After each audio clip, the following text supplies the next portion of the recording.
Hey, amazing viewers, I love connecting with you all around the world. Stay with me until the end, because what I'm about to share will leave you inspired and ready to take control of your own life. In today's story, you'll hear about an incredible twist that no one saw coming. Also, if this is your first time here, press the subscribe button and join our incredible journey.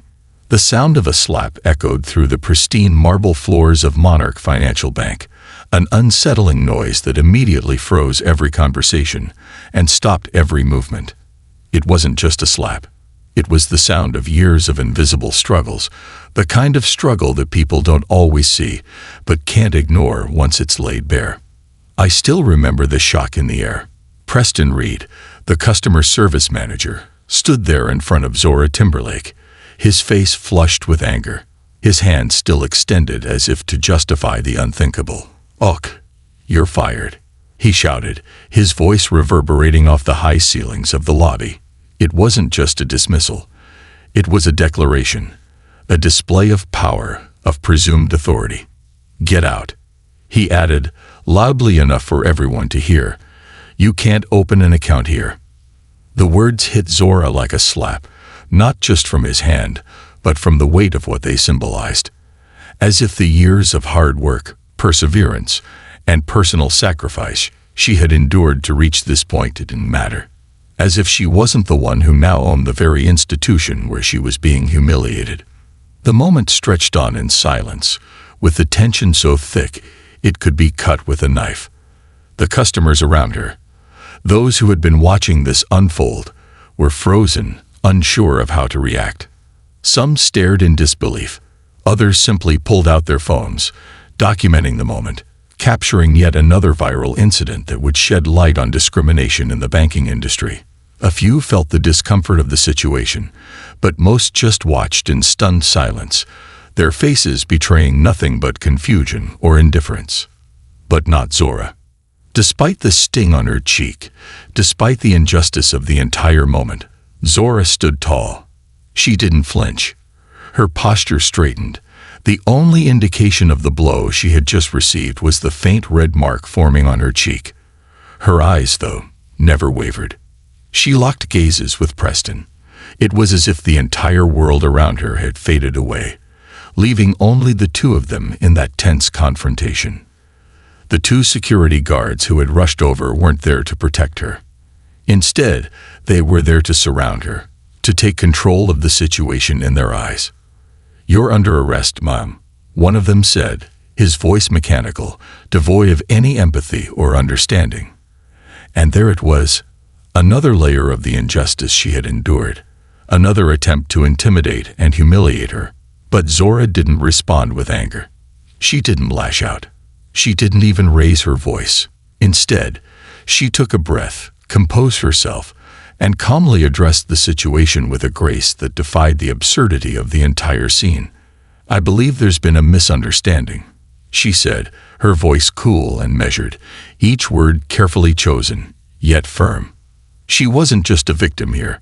She was more than that. And in that moment, her response was a testament to the kind of woman Zora Timberlake was, a woman who understood that change wasn't just about reaction. It was about action. And her actions were about to redefine everything. Zora Timberlake, 45, was no stranger to adversity. The daughter of a hospital janitor and a public school teacher, she had worked tirelessly for everything she had built, rising from nothing to create a financial empire worth billions. But on this day, in the lobby of Monarch Financial, she was about to teach a lesson not just to Preston Reed, but to everyone who had ever underestimated her, or anyone like her. She was about to prove that you can't judge a book by its cover, and the real power comes from within. You know how people say the world's not fair. It's true, but sometimes you have to experience it firsthand to really understand just how deep that unfairness runs. You can read about it, hear about it, maybe even sympathize with it, but until it hits you square in the chest, you don't truly get it. Zora Timberlake got it. And that day, in that bank, she wasn't just fighting for herself. She was fighting for every person who had ever been judged, dismissed, or pushed aside because of who they were, how they looked, or where they came from. I can still feel the weight of the moment when Zora stood there, calm as ever, her cheeks still burning from the slap, with a crowd of bystanders watching and recording everything like they were at some kind of reality show. But to Zora, it wasn't a show. It was real life. A life built on sweat, tears, and an unwavering determination to change the system that had continuously tried to knock her down. Zora had walked into Monarch Financial that day not as a billionaire CEO, not as the owner of the very bank she was now standing in front of, but as a woman trying to open a simple checking account. It was an undercover move, one that had been meticulously planned for weeks. This wasn't just about her. This was personal. It was about a legacy of struggle that went back to her grandmother, a woman who had fought the same battles, only to be denied by the very institution that claimed to be the gateway to opportunity.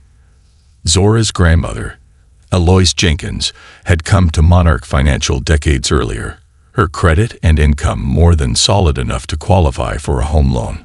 But instead, she was rejected with vague excuses about neighborhood requirements. That rejection had changed the course of her life, keeping her in rental housing, unable to invest in the wealth-building opportunities she deserved. That moment, that injustice, had stuck with Zora for years. She'd never forgotten the sting of watching her grandmother's dreams fade because of something as arbitrary as race. And so, when Zora acquired Monarch Financial in a quiet behind-the-scenes deal, she did it with one mission in mind: to expose the practices that were still alive and well, decades later. She wanted to understand what it was like to walk in the shoes of someone who was judged by their appearance, by their name, by their skin color. Zora had seen the reports, the data, the audits, but none of that captured the essence of the discrimination people like her grandmother faced. It didn't show up in numbers or spreadsheets. It showed up in moments like this. When she first walked into that lobby, Zora didn't look like the powerful CEO that she was. She didn't wear a designer suit or flashy jewelry. She didn't have the polished persona that the world knew her for.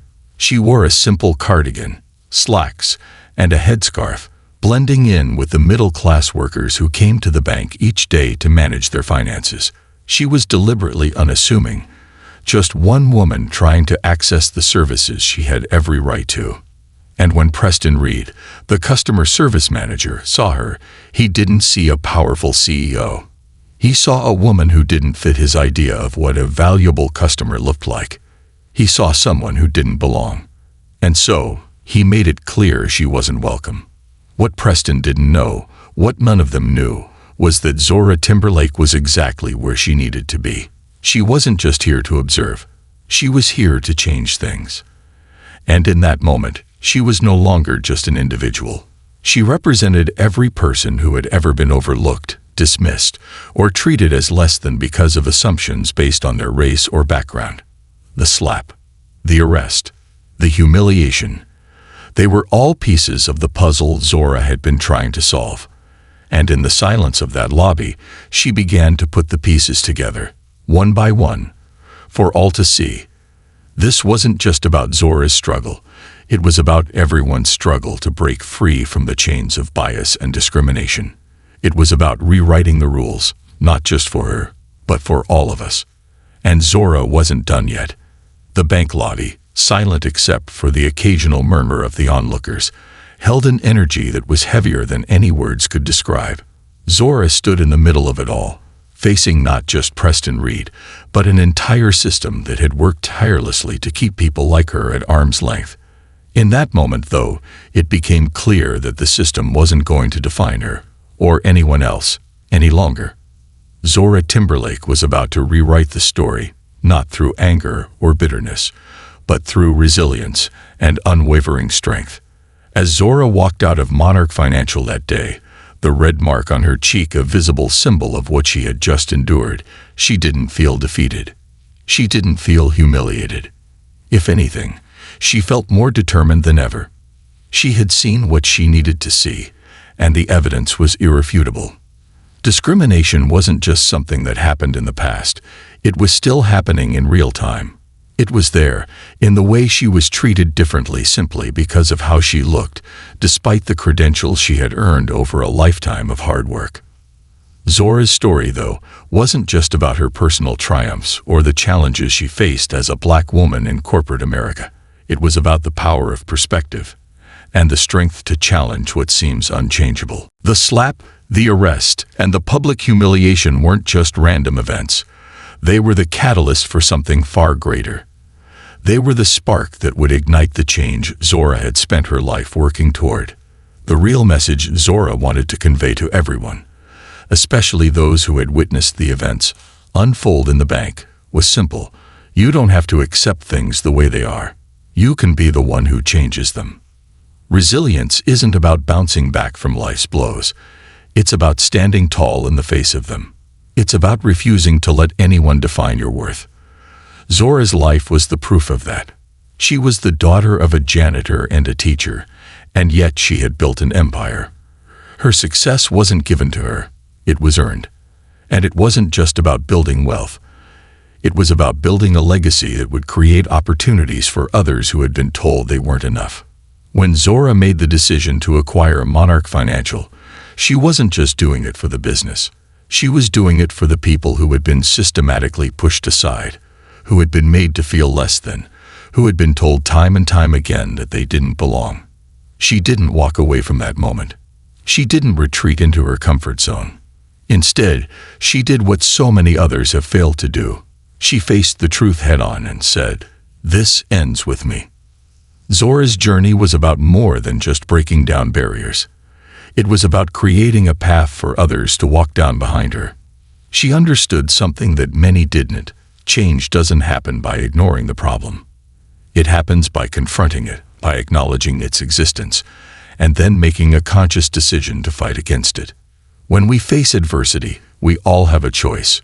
We can let it break us, or we can use it as fuel to push forward and make a difference. Zora didn't let her circumstances define her. She defined them.